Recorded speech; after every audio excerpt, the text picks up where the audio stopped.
Hello everyone, स्वागत है आप सभी का हमारे चैनल पे। तो हमारी इंग्लिश के लिए, इंग्लिश पेडागोजी के लिए सबसे पहली क्लास है ये, जिसके अंदर हम टोटल 200 क्वेश्चन करेंगे। तो आज हम सिर्फ 15 ही क्वेश्चन करने वाले हैं। हमारा पहला क्वेश्चन है, learning is a language is matter of. तो लर्निंग ए लैंग्वेज, किसी भाषा को सीखना, वो क्या कहलाती है? हमारी स्किल कहलाती है, कौशल कहलाती है। ये ऑप्शन हमारा बिल्कुल सही हो जाएगा। एक्विजिशन तब होता जब हम रैंडमली किसी चीज़ को सीखते।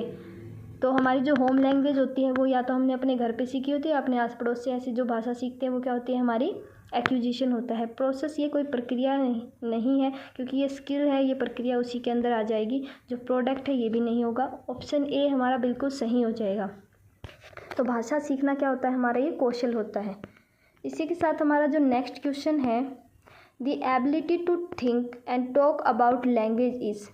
किसी भाषा के बारे में सोचना और उसके बारे में बात करना, ये क्या कहलाती है? हमारी मेटालिंग्विस्टिक एबिलिटी। मेटालिंग्विस्टिक एबिलिटी या फिर अधिभाषिक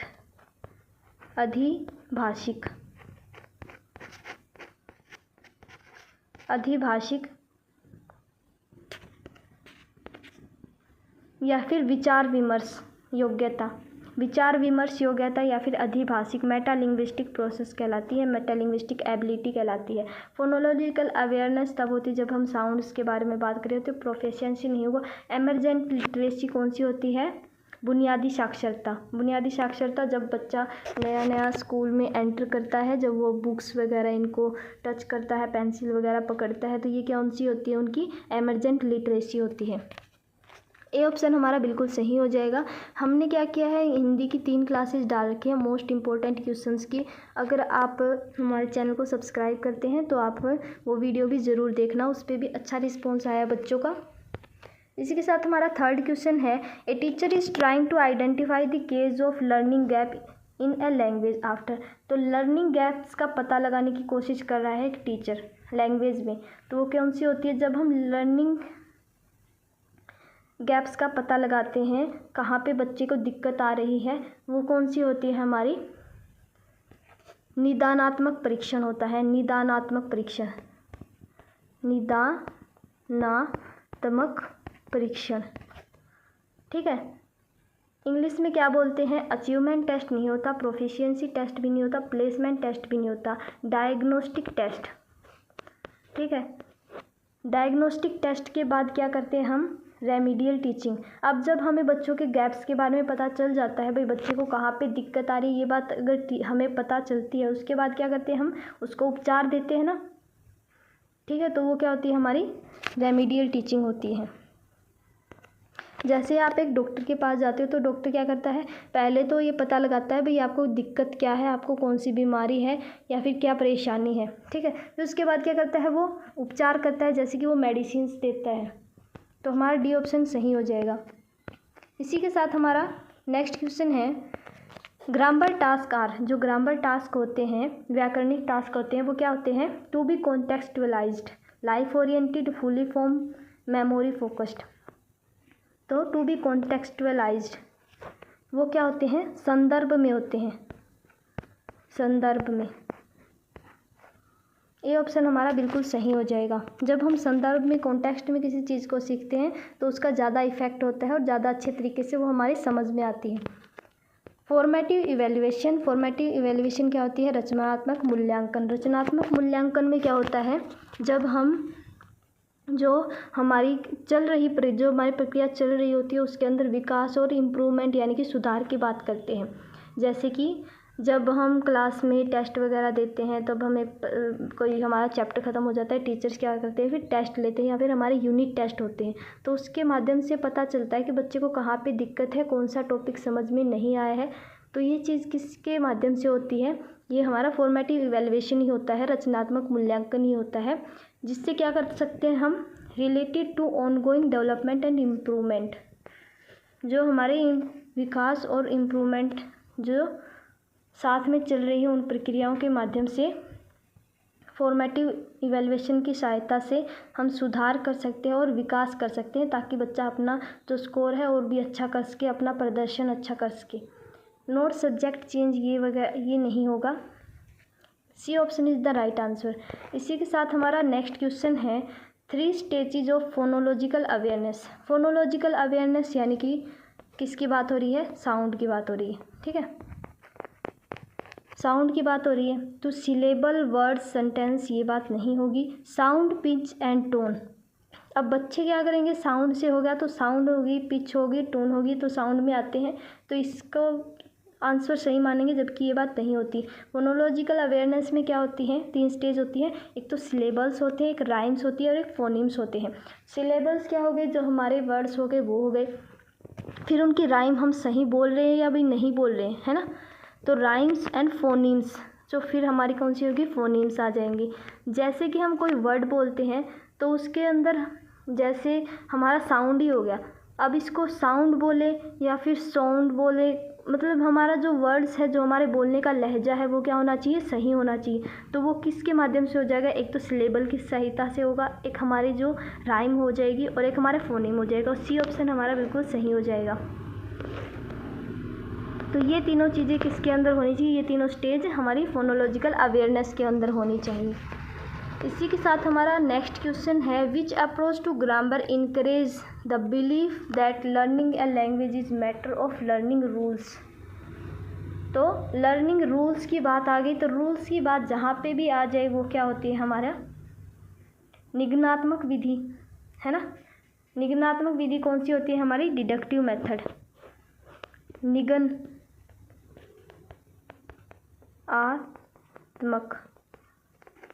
निगमनात्मक विधि। अगर हमारी आगमनात्मक विधि कौन सी होती है, जब हम एग्जाम्पल से रूल की तरफ जाते हैं। पहले हम एग्जाम्पल देते हैं, फिर हम रूल्स की तरफ जाते हैं। जैसे कि कोई भी हम संज्ञा वगैरह कुछ भी सीखते हैं तो क्या करते हैं, पहले एग्जाम्पल देते हैं, फिर रूल्स की तरफ जाते हैं, है ना। तो वो कौन सी होती है, हमारी इंडक्टिव मेथड होता है। लेकिन यहाँ पे पहले रूल्स की बात कर रखी है, उसके बाद तो रूल्स हमारे डिडक्टिव मेथड में ही आएगा। इसी के साथ हमारा जो नेक्स्ट क्वेश्चन है वो है a teacher is planning to give free writing task. अब फ्री राइटिंग टास्क की बात हो रही है क्लास 5th में। Which one of the following should be focused on most by teacher. तो टीचर को सबसे ज़्यादा फोकस किस चीज़ पे देना चाहिए, handwriting of learner, accuracy of the content, fluency of the content, both fluency and accuracy of content. अब कुछ बच्चे हैंड राइटिंग की तरफ जाएंगे तो बिल्कुल गलत है, एक्यूरेसी पे भी जाएंगे तो भी गलत ही होगा। टीचर क्या करेगा, बच्चों की फ्लुएंसी देखेगा, ठीक है। अब बच्चों को फ्री राइटिंग टास्क दिया है, मतलब इतनी आज़ादी है कि वो कुछ भी लिख सकते हैं, लेकिन जो चीज़ लिख रहे हैं वो क्या होनी चाहिए, धारा प्रवाह में होनी चाहिए, फ्लुएंसी में होनी चाहिए, ना कि सटीकता में होनी चाहिए। अब टीचर को फ्री राइटिंग टास्क मिल ही गया तो बच्चे का जो मन में आएगा वो लिखेगा, है ना। तो टीचर का ये हक नहीं बनेगा कि वो उसके अंदर एक्यूरेसी देखें, गलतियाँ निकालें। तो टीचर क्या देखेगा, बच्चे का जो लिखने का तरीका है वो फ्लुएंट में है, फ्लुएंसी में है, तो वो सी ऑप्शन हमारा बिल्कुल सही हो जाएगा। बोथ फ्लुएंसी एंड एक्यूरेसी भी नहीं आएगा, क्योंकि यहाँ पे बच्चे को आ जाती है लिखने की, फ्री राइटिंग टास्क मिला है, सी ऑप्शन हमारा सही हो जाएगा। इसी के साथ हमारा नेक्स्ट क्वेश्चन है top down means attend to overall meaning. मतलब टॉप डाउन का मीनिंग है कि जो पूरा मीनिंग है कंप्लीट जो हमें पैराग्राफ या फिर जो भी मिला है, स्टोरी मिली है, उसका एक ओवरऑल मीनिंग निकालना, ठीक है। जैसे कि हमने कोई स्टोरी पढ़ी है, स्टोरी के अंदर हम क्या करते हैं, मोरल देखते हैं, है ना। जैसे कि ईमानदार लकड़हारा या फिर लालची लोमड़ी, ये सब हमने मोरल्स देखे हैं, तो वो क्या होती है, हमारी टॉप डाउन मीनिंग्स होते हैं। लेकिन बॉटम अप मीन्स क्या होएगा, focus on asking short answer type question, focus on gist of the text and abstract the meaning, focus on pre-reading and focus on words phrases of the text। तो bottom up का meaning ही क्या होता है, सबसे पहले हम letter देखते हैं, लेटर के बाद हम वर्ड्स की तरफ जाते हैं, वर्ड्स के बाद हम सेंटेंस की तरफ जाते हैं, फिर सेंटेंस से पैराग्राफ, फिर हम कंप्लीट स्टोरी पे जाते हैं। तो ये क्या किस में होता है, बॉटम अप अप्रोच के अंदर होता है। तो शॉर्ट आंसर टाइप ये भी हमारा किसके अंदर आ जाएगा, टॉप डाउन में। गीस्ट ऑफ द टेक्स्ट ये भी हमारा टॉप डाउन में आ जाएगा। प्री रीडिंग भी जो टॉप डाउन है उसके अंदर आ जाएगा। लेकिन focus on words and phrases of the text, जब हम एक एक चीज़ के ऊपर फोकस करते हैं ना, एक एक वर्ड्स के ऊपर, वो कौन सा होता है हमारा बॉटम अप मीन्स। और बॉटम अप मीन को क्या बोलते हैं हम उन्नोमुखी बोलते हैं। और जो हमारी टॉप डाउन होती है उसको बोलते हैं अधोमुखी।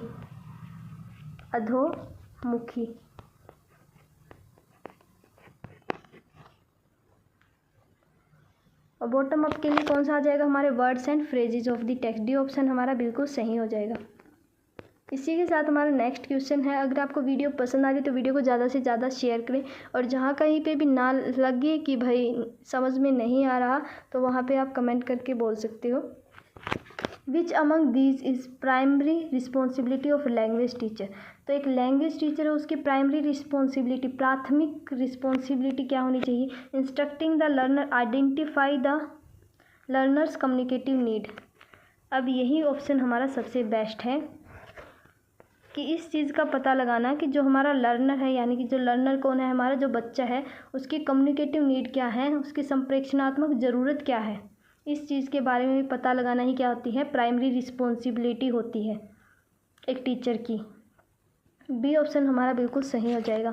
इसी के साथ हमारा अगला क्वेश्चन है, a young child picks up a book. एक बुक को उठाता है, holds it right side up and turns the pages. एक बच्चा है छोटा, मतलब कि वो स्कूल में नहीं जाता है अभी तक, लेकिन उसने बुक पकड़ना सीख लिया है और उसको सही तरीके से भी पकड़ना सीख लिया, मतलब राइट साइड कौन सी है, रॉन्ग साइड कौन सी है, ये भी पता चल गया उसको, और उसको पेज पलटने भी आ रहे हैं। दीज एक्टिविटीज़ डिमॉन्स्ट्रेट, तो इन एक्टिविटीज़ को क्या कहते हैं, emergent solution skills, emergent literacy skill, emergent curriculum, emergent properties. ये क्या होती है हमारी एमरजेंट लिटरेसी स्किल्स, बुनियादी साक्षरता दर या फिर एमरजेंट लिटरेसी स्किल्स होती है, जिसमें बच्चा अभी तक स्कूल में गया नहीं है, ना ही उसने अभी तक ये चीज़ सीखी है, फिर भी वो क्या करता है, अपने बड़ों को या फिर किसी मतलब कि टीवी वगैरह में देख लेता है, तो मतलब उसको पता चल गया भी हाँ ये बुक है, इसको ऐसे पकड़ना है, पेन है, और बुक को मतलब खोलते भी हैं और उसके पेज टर्न करते हैं, तो ये सारी चीज़ें बच्चे को आ गई, तो ये क्या है, बच्चे की एमरजेंट लिटरेसी स्किल्स होती है या फिर बुनियादी साक्षरता दर होती है। इसी के साथ हमारा अगला क्वेश्चन है, असर्शन और रीज़न वाला ही है। Learner acquire language since they are genetically predisposed to do so and environment does not play any role. तो सबसे पहली बात तो देखो, आपको ये पता होना चाहिए, जो इन्वायरमेंट होता है और जो हमारे जेनेटिक्स होता है, इन दोनों का इक्वल होता है, ठीक है, इक्वल रोल होता है किसी भी भाषा को सीखने के अंदर। तो इन्होंने सिर्फ क्या कर दिया है, जेनेटिक को ही, जो जेनेटिक्स को या फिर हेरिडिटी को ही अकेले को क्या कर दिया है, पूरा का पूरा सपोर्ट किया है, लेकिन जो इन्वायरमेंट होता है उसका कोई भी रोल नहीं बताया। तो क्या ये बात बिल्कुल सही है? तो ये बात क्या है, गलत है। इन्वायरमेंट का भी और हेरिडिटी का भी दोनों का रोल होता है। रीज़न क्या दे रखा है, learner centre classroom environment has great impact on language acquisition. तो जो इन्वायरमेंट होता है उसका भी बहुत बड़ा योगदान होता है, उसका भी बहुत बड़ा इम्पैक्ट होता है लैंग्वेज सीखने के अंदर। तो रीज़न क्या है, सही है। लेकिन इन्होंने देखो इन्वायरमेंट के अकेले को ब्लेम नहीं किया है, इन्होंने बताया है कि भाई इन्वायरमेंट का भी रोल होता है। तो ये बात बिल्कुल सही है, लेकिन जो ए है वो गलत है। तो A is whole but R is true, A option हमारा सही हो जाएगा। इसी के साथ हमारा नेक्स्ट क्वेश्चन है, a way to teach reading that emphasis understanding and meaning of the word from the context which they appear. मतलब कि क्या बोल रखा है, a way to teach reading, किसी रीडिंग को पढ़ा रहे हैं, emphasis understanding the meaning of words, और वर्ड्स के मीनिंग को समझ रहे हैं फ्रॉम द कॉन्टेक्स्ट, मतलब कॉन्टेक्स्ट से समझ रहे हैं। अब कुछ बच्चे क्या करेंगे, यहाँ पे वर्ड लिख रखा है तो वर्ड से समझेंगे कि भाई वर्ड से फिर हम लेटर है, लेटर से वर्ड की तरफ जाते हैं, वर्ड से हम सेंटेंस की तरफ जाते हैं, फिर हम पैसेज की तरफ जाते हैं, पैराग्राफ की तरफ जाते हैं। तो ये चीज़ नहीं है यहाँ पे क्या बात आ गई है, एक और वर्ड कॉन्टेक्स्ट। जब हम संदर्भ में किसी चीज़ को सीखते हैं तो वो क्या होती है, हमारी समग्र भाषा पद्धति, ठीक है। तो क्या करना है हमें, देखो ये लैंग्वेज, जो ये लैंग्वेज है इसका लेवल क्या दे रखा है, हार्ड दे रखा है इसमें। अब कुछ बच्चे यहाँ मीनिंग तक, वर्ड तक ही समझेंगे, कॉन्टेक्स्ट तक नहीं जाएंगे। वर्ड तक सीख के वो क्या सोचेंगे कि भाई ये बॉटम अप अप्रोच होगी, तो ये जो आंसर है ये बिल्कुल गलत है। ठीक है, स्ट्रक्चरल अप्रोच भी नहीं होगी और कम्युनिकेटिव अप्रोच भी नहीं होगी। बचा क्या है, होल लैंग्वेज अप्रोच, समग्र भाषा पद्धति, जिसमें क्या होता है हम संदर्भ से वर्ड्स के मीनिंग को अंडरस्टैंड करते हैं, समझते हैं। D option is the right answer. इसी के साथ हमारा अगला क्वेश्चन है, a mother asked teacher to class 2 has it was possible for her child sometimes say things that she never had heard any adult siblings, how it is possible. ये कैसे संभव हो सकता है कि उसकी बच्ची ने ना तो कभी कोई जो वर्ड्स हैं ना तो अपने बड़ों से सुने हैं, ना ही अपनी सिबलिंग्स से सुने हैं, और वह ऐसे वर्ड यूज कर लेती है। तो ये कारण क्या है, तो हो सकता है कि भाई उसने अपने बड़ों से उनसे नहीं सुने हो, लेकिन क्या पता अपने स्कूल में सुन लिया हो, किसी बच्चे से सुन लिए हो, या फिर उसने कोई टीवी वगैरह में कहीं बाहर से सुन लिए हो, है ना। तो ऐसे वर्ड उनसे भी सुन के बोल सकती है वो। As per constructive approach children can invent new language, ये बात तो ठीक है, लेकिन इस ऑप्शन के लिए बेस्ट नहीं है, इस क्वेश्चन के लिए बेस्ट नहीं है। Children can learn language only by imitating adult, तो इमिटेशन की बात हमारे बिहेवियरिस्ट करते हैं, ना कि, तो ये इस क्वेश्चन के लिए ये भी सूटेबल नहीं है। Human brain is innately wired to learn language, तो जन्म से ही हमारा जो ह्यूमन दिमाग होता है, ह्यूमन ब्रेन होता है, वो क्या होता है, भाषा सीखने के लिए अनुकूलित होता है। मतलब कहीं पे भी कभी भी कोई वर्ड सुन सकता है और उसको क्या कर सकता है, बच्चा बोल सकता है। सी ऑप्शन हमारा बिल्कुल सही हो जाएगा। भाषा को सीखने के लिए हमारा जो मनुष्य का दिमाग होता है वो जन्मजात से ही अनुकूलित होता है। इसी के साथ हमारा अगला क्वेश्चन है, जो हमारा लास्ट क्वेश्चन है, a teacher can develop the listening skills, listening skills को डेवलप कर सकता है लैंग्वेज लर्नर के लिए। कैसे कर सकता है teacher, making learner listen everything hear passively, passively नहीं actively, speaking continuous to learner both with in the classroom and outside, मतलब बच्चा कहीं पे भी मिले, बाहर मिले चाहे क्लासरूम में मिले, उसके साथ कंटिन्यूसली बातें ही करते रहो, तो ये बात गलत हो जाएगी, बच्चा तो ऐसे परेशान हो जाएगा।